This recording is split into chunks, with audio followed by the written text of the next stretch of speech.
नीलाञ्जनसमाभासं रविपुत्रं नियमाग्रजं छायामार्तण्डसम्भुतं तं नमामि शनैश्चरम् नीलाञ्जनसमाभासं रविपुत्रं नियमाग्रजं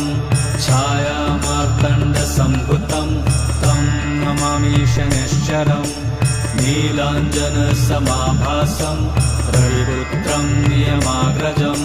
छायामार्तण्डसम्भुतं तं नमामि शनैश्चरम् नीलाञ्जनसमाभासं रविपुत्रं नियमाग्रजं